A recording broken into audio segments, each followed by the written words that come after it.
Hello and welcome. My name is MiniBetrayal and this is Dyson Sphere Program.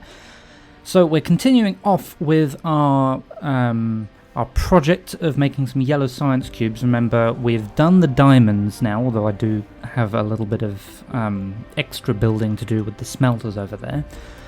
So now we're working towards the titanium crystals, which need titanium, which we've already got, although again more stuff needed over there. And organic crystals. Organic crystals, they need oil products, so that is what I'm working on here. So I'm just gathering some materials to actually make the refineries I need.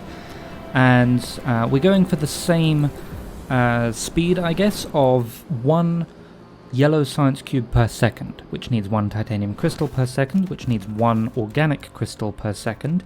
And we worked out last episode, in total we need 5 oil per second. We need 5 refined oil per second, but the way it works out, again, we need 5 crude oil per second to refine into that. So I've already put down the extractors. Now we need to go about refining that. So just hopping around here, collecting some materials in order to do that. And I keep running out of power, so that's a thing that keeps happening. Anyway, so we're over here now, and I'm going to do this all pretty much here, and then ship the final product, I guess, back over to the diamonds to actually make the yellow science cubes there. So we need 6 of these refineries. I think it was 6, it might have been 8. I guess we'll find out in a second. So I've got the crude oil coming in the middle. They'll put the refined oil on the other lane in the middle there. And the hydrogen will go onto the outside belts, and then they'll be powered up. So, no, 10. Is it 10 I put down? Okay, neither 6 nor 8. So we've got 10 of these machines. So, yeah, if it was 2 crude oil, 2 refined oil in 4 seconds, yes. So we make an average of, in one machine we make an average of half a refined oil per second. So to get 5 per second we need 10 machines. That makes sense. Okay, so doing the same thing we've been doing previously, just hooking everything up to a kind of dummy power network, which I can just hook in later. Now, we need 2 plastic per second. So for that we need some graphite. Now there is a technology which lets me do more refining to turn oil and hydrogen into graphite and hydrogen, but there's a coal node pretty much right next to it, so I decided to use that instead. So yeah, we'll hook this up, make sure it's part of the same power network, and we'll throw down some smelters just to get that coal turned into graphite. So for 2 plastic per second we need I think it's 4 graphite per second. So, or is it 2? Yeah, no, 2 plastic per second is 2 graphite per second, is 4 smelters working on it. So that's what we've got there. I can always add in extra if I need to later, there's plenty of space. Now, as for the hydrogen output that these refineries have, I'm doing this little crossover technique that I've used before, just to get the hydrogen all together, and for now I'm just going to store it. So that's what those tanks there are for. I'm not certain exactly what I'm going to do with the hydrogen in the long run. I might end up using it, I might end up just trashing it if it builds up. I'm not certain yet. Okay, so getting the chemical plants now, or getting the materials for the chemical plants. So I need a bit more steel or stone or something. So coming back over to the main base, crafting them. We need 6 chemical plants making plastic. Plastic is made in 3 seconds. So for 2 plastic per second we need 6 machines. Makes sense. Oh, and yeah, this is where I came over. So if you remember at the end of the last episode, or some point during the last episode anyway, I realised that the diamond and the titanium machines as well, actually, I had miscalculated the ratios. So with the amount of coal we've got on an input belt, we can actually have 6 machines making the graphite, and therefore 6 machines making the diamonds as well. So I'm just doubling up here We don't actually need this much diamond, but I figure, you know, we've got the coal there, we may as well use it, right? So yeah, while I was in the area, just sort of fixing that up there. Okay, so now we've got graphite coming in on that new belt that I'm making there, and refined oil on that second belt. And this is going to be the first of my chemical plants that makes plastic. So 2 inputs, graphite and oil, and 1 output making plastic. Now, from there, we need to make the plastic into organic crystals, which is done by combining 2 plastic with another oil and some water. So I know this is I think it's a Mediterranean planet, that's what it's called, so there's water everywhere, that's easy to do. So what we're going to do is, actually first we're just going to finish putting this belt in, which takes a little bit of time. But we're going to bend round that plastic belt, so all the outputs are going one way, and then we'll turn it around to go the other way. That's where the plastic's going to come from. The oil will do pretty much the same actually. After going through all of the plastic, we'll turn it around, so it'll be next to the plastic, and then the water we can just pick up from anywhere. Okay, so at this point I need more chemical plants to actually make the organic crystals in, so I need to go back and get more materials for that. This time on the way I figure I may as well put down some of the long-range power poles to actually power the thing up, but of course I have to craft them on the way. And you would have seen there as well, we unlocked the yellow science cube itself, so we're making good progress towards the idea of this power generation on its own planet thing. We'll see a little bit more of that in the next episode. But anyway, well, we will get to that. Okay, coming over here, getting more more stone to make the chemical plants, and yeah, again, more power for me. So I'm kind of rushing towards this power transmission technology, but I think really I should probably maybe get myself another mech core upgrade, because I'm running out of power very quickly here. Okay, so yeah, this is what I mean about bending the belts around. So the plastic bends around and the oil comes around the end there. Of course, I also run out of belts because I forgot to pick belts up when I was back at the main base. So there's not much we can do at the moment other than fill this in. And I also actually craft the water extractors, which we'll need as well. Okay, so back to base again and pick up some belts. And is there anything else I get while I'm here? Nope, I think that was just it. So hopping around the planet, run out of power again on the way back, so I can't sail there, I just have to fly. That's fine though. Okay, so 2 belts on the top there with the plastic and the oil, 2 belts on the bottom, one of which will have water coming in. And at this point I'm not certain how quickly the water is made, but hooking it up to power, you can see that it makes 50 per minute, which is less than the 60 per minute, or 1 per second, that we actually need. So I have to make another water pump, which we've just finished crafting. And once we've got all of the 6 chemical plants needed to make the organic crystals put in, we'll head back over, pop in that second one and hook up the water. There we go. So that should start us getting some organic crystals there. So 1, 2, 3, 4, and for some reason the 5th and the 6th one took a little bit longer, but yes, we have 1 organic crystal per second. Okay. So now we need to turn that into a titanium crystal by combining each one of those organic crystals with 3 titanium bars. Now this is done in an assembly machine. Now I do have to be careful at this point because I'm working with the assembly machine Mark 1, which has a crafting speed of 0.75. So even though I think it would work out we need, it's either, off the top of my head I think it's 4 assembly machines. We actually need 6 in order to actually make the 1 titanium crystal per second that we really want. So I throw down those 6 machines there. That last one needs a little bit of an adjustment on the output sorter. And then, because we don't yet have interplanetary logistics, for now I just stick down a tower of storages and fill it with whatever titanium I have in my inventory. At the end of the last episode I picked up a couple of hundred.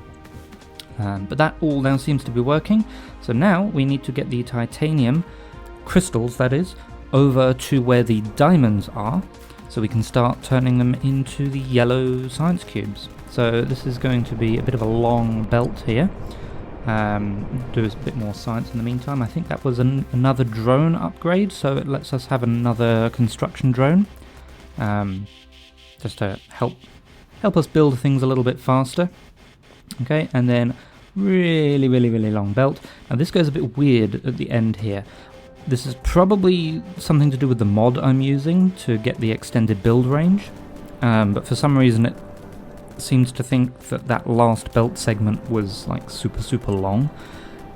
In the end I decided not to chance it and just build as far as it would let me go without going weird, and then add in more belts at the end when we get there. Okay, so just going through this forest. One thing I have noticed actually is that you do pick up soil when you're building things, but if you build over a tree or a rock, you don't pick up the tree or the rock. And I've been going backwards and forwards about this. In the late game, that's probably a good thing, because you don't want your inventory cluttered with trees and rocks and leaves and whatever. But in the early game, part of me thinks it would be nice just to actually pick up those things and chuck them in your mech suit, get them fueled. Okay, so here's the diamond array that we were doing some tweaking with a little bit earlier. I decide that I'm going to move things around just a fraction, so instead of having the output on that right belt there, we're going to have the main output on the left belt, so just flip that around, that's easy. And then it was only about this point that I realised actually the yellow science cubes are made in the labs. Yeah, we've already set that up, so I probably should have kept it on the right output. Actually, it would have saved a little bit of floor space. But yeah, we've already built everything we need there, just need to plug the belts in.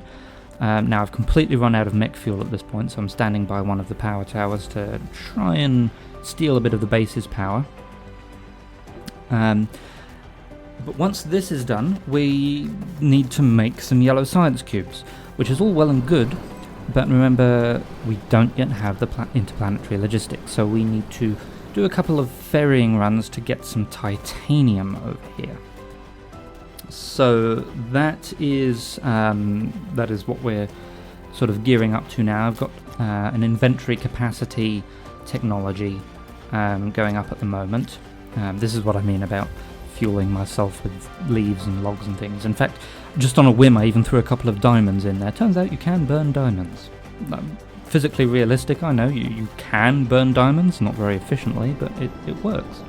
But yeah, you can see there, we don't have actually many titanium crystals because we've already used all of the meager amount of titanium we brought with me.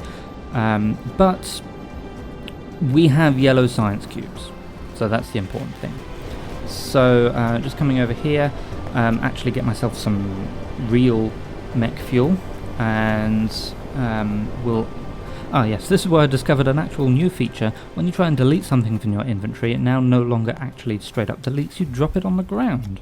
And much like with Factorio, you can press a button to hoover it back up again. So I'm doing a little bit of experimentation here, sort of throwing things all over on the ground and picking them back up again, seeing how that works. And yeah, if you have something on the ground, that little tooltip pops up to either let you pick it up or to just delete everything that's on the ground, which is nice. Okay. So rather than delete everything I do have in my inventory, I put down a storage box, and realised that I actually only had a couple of smelters left. And when I'm going over to the other planet, remember we want to double up on the titanium production there as well. So I need to craft a few more smelters, and I'll need the belts and the sorters to get all that working as well. So I need to keep pulling stuff in and out of that inventory box. But yes, so this is us now continuing down the path to interstellar power transmission. for which we also need the interstellar logistics system. But yeah, we've now got a nice clear inventory, so off we go to Area 4. Now I do a little bit of experimentation in this episode with the bias thing that we can see there. So I guess I posited in the last episode, I think it was the last episode anyway, that the bias sort of takes into account planetary movement and maybe the star's gravitational pull. So instead of steering directly at the planet, I steer where I can to get the bias as close to zero as possible, and that worked perfectly. So that's what I think the bias is. So I come over here to the solar panels, realise that's actually not where I want to be at all. So we go over to the titanium production, which is over here. Yep, got 3 chests completely full, which is very nice. Unfortunately, those 3 chests are in the way of where I want to build. So we dismantle them one at a time, dropping bits of titanium on the floor because they're bigger than my inventory. But we get everything shifted over eventually. And once everything is shifted over to where I want it to be, we can throw in another, another 4 lots of 3 titanium smelters to double the titanium smelting production. So this would give us, 20 titanium per second, I think? Each belt is 6 per second. Oh no, it doesn't give us... It'll give us 10 titanium per second from 20 titanium ore, titanium dust, whatever it's called. Titanium ore, probably. But yeah, we get those feeding into the smelters, and then I head back, or start heading back, before realising, wait, I don't have enough power to get back. Let's go get some power. Unfortunately, I didn't leave myself enough to fly all the way there, so I have to walk the last little bit. But yeah, once we get ourselves charged up from this array of power towers we've got here, we'll head off home to deliver that titanium to the new base. Okay, there we go. So off we head home. And yeah, doing a little bit more experimentation, like can we have 2 targets at once? Will it give us 2 different paths? Turns out, no, you can only have a path to 1 planet at a time. If you add in the target tracking to another planet, it will get rid of the old one. So yeah, there we go. Now, in the last episode, I mentioned, or in the last couple of episodes, I mentioned that we would be selecting planet names from suggestions and comments, and Area 4 is now called Anaqua. So thank you for that suggestion.